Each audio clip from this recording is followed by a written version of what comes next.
Pernah nggak sih teman-teman merasa badan lagi demam tinggi tapi kepikiran harus wudhu pakai air dingin? Atau lagi di perjalanan jauh yang sangat melelahkan tapi bingung gimana cara sholatnya?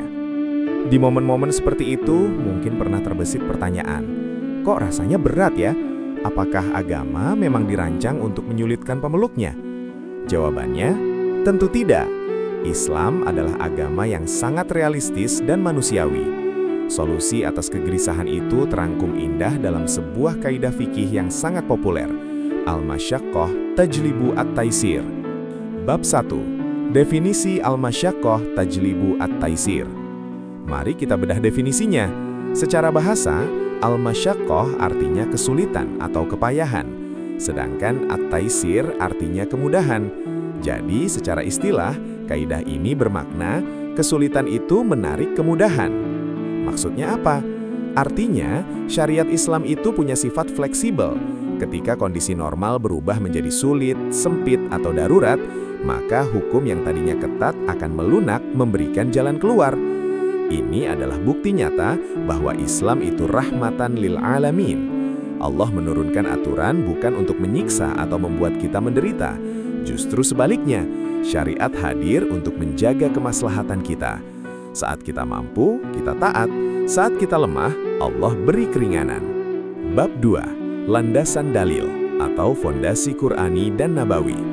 Kaidah kesulitan menarik kemudahan ini bukanlah buatan ulama semata. Ia berakar kuat, disokong langsung oleh sumber hukum tertinggi Islam, Al-Quran dan As-Sunnah atau hadis.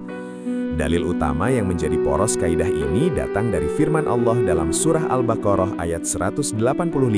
Tepatnya di tengah-tengah pembahasan tentang puasa Ramadan. Allah Subhanahu wa Ta'ala berfirman, Allah menghendaki kemudahan bagimu dan tidak menghendaki kesukaran bagimu. Ayat ini secara eksplisit menjelaskan niat dasar syariat, yusr bukan usr. Penguatan kedua kita temukan dalam surah Al-Hajj ayat 78. Di sana Allah menegaskan, dan Dia tidak menjadikan kesukaran untukmu dalam agama. Kata haraj di sini bisa dimaknai sebagai kesempitan atau kesulitan yang tidak tertahankan. Dua ayat ini dan banyak ayat senada lainnya telah menyusun sebuah prinsip agung bahwa tujuan utama diturunkannya hukum Islam adalah untuk mengangkat kesulitan dari pundak mukallaf atau orang yang dibebani syariat. Prinsip ini kemudian diperkuat oleh pedoman Nabi Muhammad SAW. Rasulullah sendiri bersabda, permudahlah dan jangan mempersulit. Berilah kabar gembira dan jangan membuat orang lari atau menjauh. Hadis ini bukan hanya perintah kepada pendakwah atau ulama, tapi juga menunjukkan bahwa spirit agama adalah taisir, mempermudah. Bab 3. 7 pintu keringanan atau asbab at-takhfif. Kaidah kemudahan ini tidak bisa diterapkan seenaknya. Ada kondisi-kondisi tertentu yang dalam ilmu fikih disebut sebagai asbab at-takhfif atau sebab-sebab yang membolehkan adanya keringanan atau rukhsah. Secara umum, para ulama merangkum ada 7 sebab utama mengapa kesulitan itu dibolehkan mendatangkan kemudahan. Pertama, safar atau bepergian jauh yang membolehkan kita menjamak atau mengqosor sholat. Kedua, sakit atau marad, seperti membolehkan tayamum alih-alih wudhu jika air berbahaya bagi luka. Ketiga, kondisi paksaan atau ikroh, di mana seseorang dipaksa melakukan perbuatan haram demi menyelamatkan nyawa. Keempat, lupa atau nisyan, yang biasanya menghilangkan dosa dan terkadang tuntutan qada. Kelima, ketidaktahuan atau jahal, jika ia baru memeluk Islam atau tinggal jauh dari ulama. Keenam, kesulitan umum atau umum al-balwa, yaitu kesulitan yang dialami banyak orang, seperti kondisi pandemi atau bencana alam. Dan ketujuh, kekurangan atau naqs, yaitu hilangnya tuntutan hukum tertentu bagi anak kecil atau orang gila karena kekurangan akal. 7 poin ini menunjukkan bahwa keringanan dalam Islam adalah sistematis dan terstruktur. Ia bukanlah sekedar merasa sulit, melainkan harus memenuhi salah satu dari 7 kondisi yang sudah ditetapkan syariat ini. Setelah memahami syaratnya, kini kita lihat bagaimana kaidah induk Al-Masyaqqah Tajlibu At-Taisir ini melahirkan kaidah-kaidah turunan yang lebih spesifik dalam menyelesaikan masalah. Bab 4. Kaidah turunan atau aplikasi prinsip darurat. Setelah mengetahui sebab-sebabnya, kita perlu memahami bahwa kaidah induk al-masyaqqah tajlibu at-taisir ini bukanlah diterapkan mentah-mentah. Ia melahirkan kaidah-kaidah turunan yang lebih spesifik, terutama dalam menangani kondisi darurat. Kaidah turunan pertama dan paling sering disalahpahami adalah ad-daruratu tubihu al-mahzurat. Artinya, keadaan darurat itu membolehkan hal-hal yang asalnya dilarang. Kaidah ini menjadi pintu keluar ketika ada pertentangan antara menjaga nyawa, maslahat tertinggi, dengan menjauhi larangan, hukum. Hukum asalnya haram, tapi karena darurat, statusnya menjadi boleh untuk sementara. Contoh klasiknya adalah saat seseorang tersesat, kehabisan bekal, dan terancam mati kelaparan. Dalam kondisi darurat ini, ia dibolehkan untuk memakan makanan yang asalnya diharamkan, seperti bangkai atau daging babi. Ini sesuai dengan firman Allah yang mengecualikan larangan memakan yang haram, kecuali orang yang dalam keadaan terpaksa atau darurat, sedang ia tidak menginginkannya dan tidak pula melampaui batas. Namun, keringanan ini memiliki rem.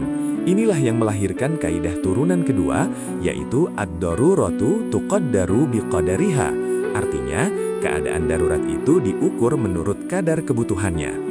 Kaidah ini mengajarkan kita tidak boleh berlebihan atau berlaku zolim dalam memanfaatkan keringanan darurat.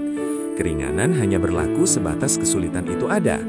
Ambil contoh orang yang terpaksa mengkonsumsi obat yang mengandung bahan haram untuk mengobati penyakit serius. Berdasarkan kaidah pertama, ini dibolehkan.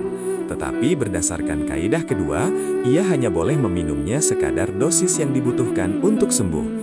Jika sudah sembuh atau ada obat halal lain, ia harus segera kembali ke hukum asal atau haram. Tidak boleh berdalih darurat, lalu mengkonsumsi obat itu terus-menerus atau dalam jumlah berlebihan. Jadi dua kaidah ini adalah pasangan. Kaidah pertama membuka pintu, dan kaidah kedua memasang batas. Ini adalah keadilan syariat yang memastikan kemudahan diberikan tanpa menghilangkan tanggung jawab. Bab 5. Fikih di era digital dan global. Implementasi kekinian. Setelah mempelajari teori dan dalil, mari kita buktikan, apakah kaidah al-masyaqqah tajlibu at-taisir ini masih relevan bagi kita yang hidup di abad ke-21? Tentu saja, inilah jiwa dari kaidah ini. Pertama, ibadah di tengah mobilitas tinggi. Kita sering melakukan perjalanan jauh, baik kereta cepat, bus antar kota, atau pesawat yang memakan waktu sampai perpindahan waktu sholat. Kaidah taisir dalam safar berlaku. Jika kesulitan air, kita bertayamum. Jika tidak memungkinkan berdiri tegak, kita sholat duduk. Bahkan sholat zuhur dan asar atau maghrib dan isya bisa kita gabungkan atau jamak atau persingkat atau qosor agar ibadah tidak terlewat dan kesulitan perjalanan tidak memberatkan. Kedua, medis dan kesehatan. Bagi pasien diabetes yang harus rutin menyuntik insulin, apakah suntikan membatalkan puasa? Dalam fikih kontemporer, suntikan insulin tidak dianggap membatalkan puasa, sebab ia bukan makanan atau minuman yang masuk melalui lubang tubuh secara normal. Namun jika puasa itu sendiri karena sakit membahayakan nyawa pasien, maka hukumnya menjadi haram untuk berpuasa. Ini adalah bukti nyata taisir dalam sakit, di mana menjaga nyawa lebih utama daripada melaksanakan puasa saat itu juga, cukup diganti di lain waktu atau fidyah. Ketiga, bencana dan kondisi umum. Kita pernah mengalami pandemi. Hukum asal sholat berjamaah di masjid adalah tuntutan kuat. Tetapi ketika ada wabah yang berbahaya, para ulama membolehkan sholat wajib dilaksanakan di rumah. Ini diterapkan melalui kaidah umum al-balwa, kesulitan yang menimpa masyarakat luas. Kekhawatiran tertular atau terkena bencana alam seperti banjir menjadi sebab diizinkannya meninggalkan kewajiban yang beresiko demi menjaga jiwa. Keempat, tantangan profesional dan akademik. Bagaimana jika seorang dokter harus melakukan operasi kritis selama 5 jam non-stop yang melewati waktu 2 sholat? Atau seorang mahasiswa yang ujiannya tidak bisa ditunda? Walaupun ini sensitif, mayoritas ulama modern sepakat bahwa pekerjaan atau kegiatan yang mencapai tingkat darurat dan tidak bisa ditinggalkan karena menyangkut nyawa atau maslahat umum yang lebih besar, membolehkan kita menjamak atau menggabungkan sholat, namun ini tidak berlaku untuk kemalasan atau sekedar sibuk, melainkan harus benar-benar dalam batas masyaqqah syadidah, kesulitan yang parah. Inilah keindahan kaidah fikih. Ia adalah solusi yang terus hidup, relevan dari masa ke masa, membuktikan bahwa kesulitan kita hari ini sudah difasilitasi jawabannya oleh syariat sejak lama. Bab 6. Kesimpulan dan pesan utama. Kita telah menyelami salah satu kaidah induk fikih yang sangat indah, yaitu al-masyaqqah tajlibu at-taisir. Kesulitan itu menarik kemudahan. Kaidah ini berlandaskan dalil yang kuat dari Al-Quran dan hadis, menunjukkan bahwa syariat Allah dibangun atas prinsip kemudahan, bukan kesukaran. Kita juga belajar bahwa kemudahan ini berlaku secara sistematis pada 7 kondisi utama, dan penerapannya dibatasi oleh kaidah-kaidah turunan, terutama prinsip bahwa darurat harus diukur sesuai kadarnya. Pada akhirnya, kaidah ini mengajarkan kita sebuah keseimbangan penting. Keringanan yang Allah berikan adalah solusi di saat sempit. Ia bukanlah alasan untuk bermudah-mudahan atau meninggalkan kewajiban tanpa sebab yang syar'i atau tasyahul, melainkan ia adalah pintu rahmat dan toleransi syariat